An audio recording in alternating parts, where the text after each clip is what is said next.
All right, let's try one more together. The thing about number 5 that we have to be very careful to consider is that there's not 2 sets of brackets here. You have to have 2 sets of brackets, otherwise you won't have the correct C value. So I'm going to rewrite this one here. I'm going to maybe write it on the top. It's just a little bit, I have more room.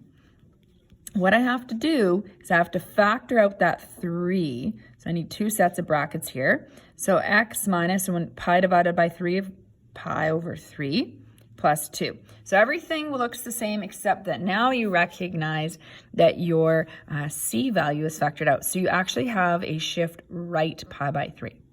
All right, now let's go filling in our scales. We'll start with the y-axis. If we're going up 2 and we need an amplitude, we're definitely going to have to break this scale up a little bit. I know that this is going to happen where you might have to do this and then just go up a little bit more. In fact, I think that happens on the next one. So if you need to ever go further, then just do that in either direction that you need to. All right, so this is where 2 is. I'll just label that as my median.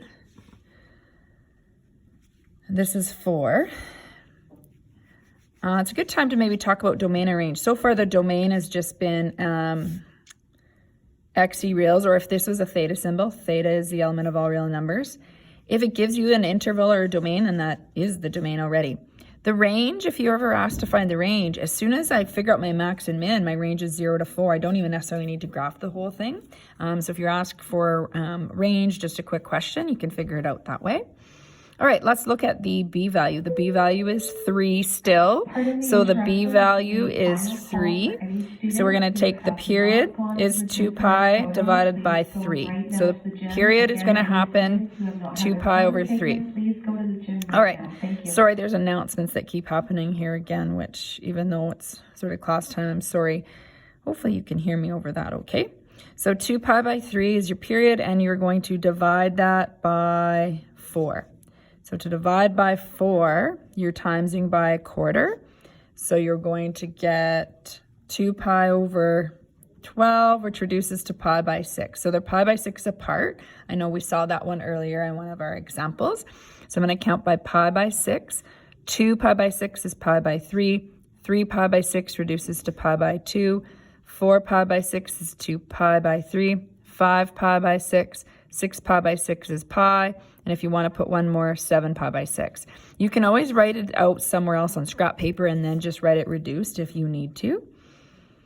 Negative pi by 6. Pi by 3 falls within here too, so we're good there. Negative pi by 3, negative pi by 2, negative 2 pi by 3, negative 5 pi by 6, negative pi, and negative 7 pi by 6 if you're going to fill everything in. All right, let's talk about the starting point for cosine and our shift. So we are going to go right. I really maybe want that to stand out that we're using this factored version.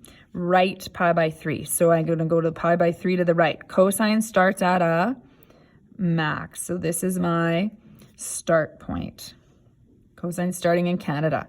All right, how far apart are my points? Pi by 6. According to my scale, I did every square pi by 6. Now, you may have chose sometimes something differently, or when you're looking at worksheets, maybe you wanted to do pi by 6 every 2 squares or something.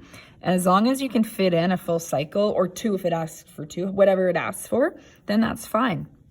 All right, so pi by 3, 1 square apart. Remember that you basically can't go through security without going to that minimum, or the US, you can't go back up into Canada without going through security. So you always want to make sure that you're putting points on dashed lines. Connect these, smooth curves as best you can. Arrowheads, continuing that flow. What direction would the graph continue? That's what your arrowhead would show. And we've got smooth curves and an arrowhead there.